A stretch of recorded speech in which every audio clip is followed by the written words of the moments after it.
Another effect of postmodernism is this: everyone who has his son or daughter in a state school ought immediately to be alarmed about this. Postmodernists are rewriting the history books of the nations of the West.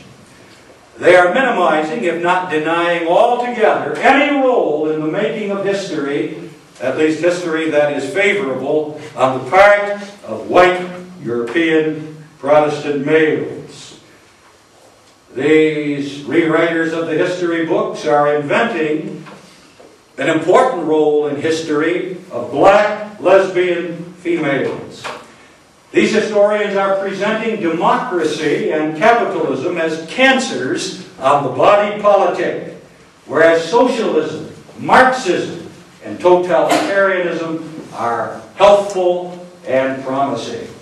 Recently, in the state of Texas, in my country, there was a sharp controversy over the writing of the history textbooks. Many of the people in the nation, I'm convinced, don't have any idea what's really at stake in that controversy and what really was going on. What was going on is that there were some conservatives in the state of Texas who were attempting to stop this postmodernist rewriting of the history books so that the history books would tell the facts as the facts represent what really has happened.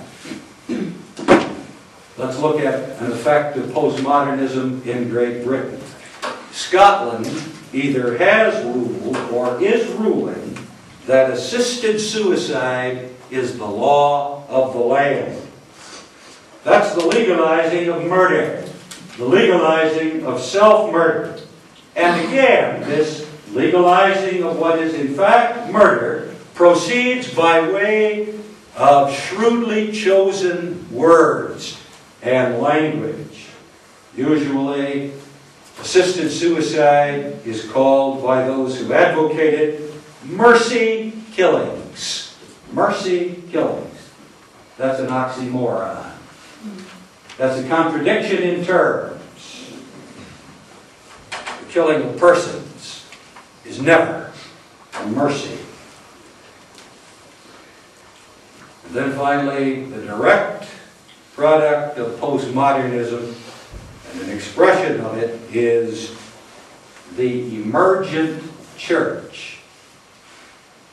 In North America, the emergent church is a prominent religious phenomenon. An emergent church is a gathering of people for the worship of something or other, according to no fixed rules whatsoever, and apart from any creedal expression of what is going on or who is being worshipped.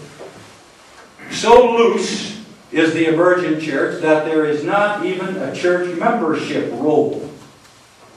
The preacher, always a charismatic figure, speaks to the feelings of his audience. These emergent churches are tolerant of all religions and of all gods. And the emergent church is wildly popular, at least in North America. In supposedly conservative Grand Rapids, Michigan, hundreds, if not thousands, of Dutchmen who formerly were members of creedal Reformed churches now gather whenever it suits them to worship as part of an emergent church. Postmodernism is the fulfillment of biblical prophecy concerning the last days. In the first place, it is the fulfillment of the biblical prophecy of lawlessness in the last days, shortly before the return of Jesus Christ.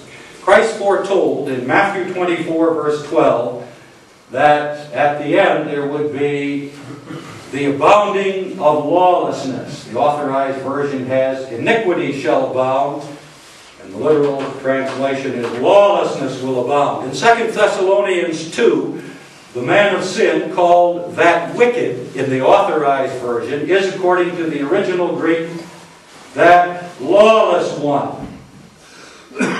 Lawlessness is not disorder and chaos.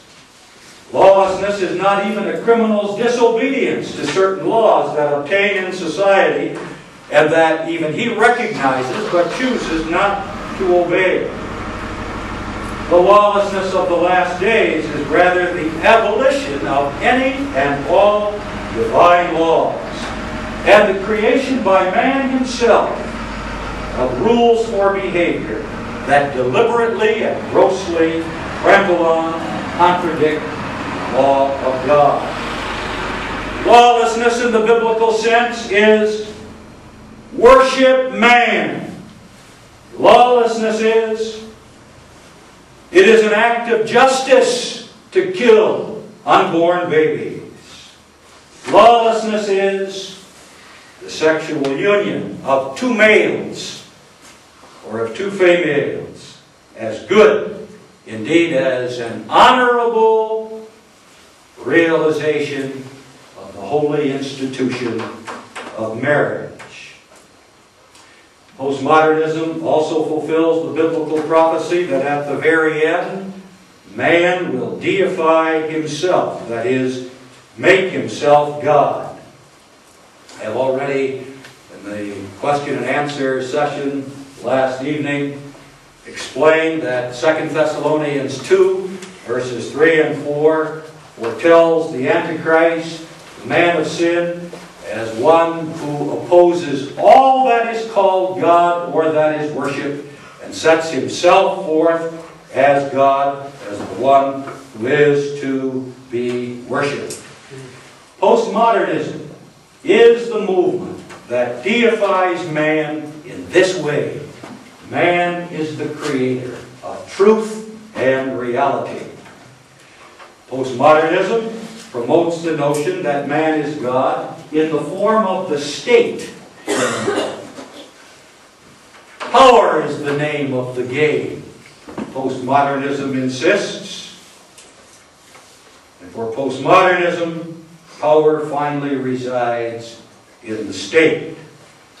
The state must determine truth and reality. The state must give meaning to all of life. The individual has existence and importance only as a member of the state. The word that postmodernism uses to describe you and me regarding our place in the state is node, N-O-D-E. All that you are is a node. All that I am is a node. That's just a little speck in the all-important body of the state. Hitler's Nazi Germany was a preview of what postmodernism is striving for. The Bible prophesies the world kingdom of man, lawless, God-denying, man exalted. That will be the kingdom of the beast, the kingdom of Satan. Postmodernism is the contemporary advanced development of man's original sin, our fundamental sin, as the kingdom of Antichrist will be the complete development of that original sin. We must recognize this, and we must recognize this in such a way that if throughout this speech you and I were pointing the finger out there to the blasphemous postmodernists, we must now recognize that three fingers are pointing directly at ourselves. The wickedness of postmodernism is our sin by nature. It is the original sin of the human race. The issue from the very beginning is this: who is God? Who determines truth and reality? Who alone creates reality by His word and language? Who gives meaning to everything? Who decides right and wrong, good and evil?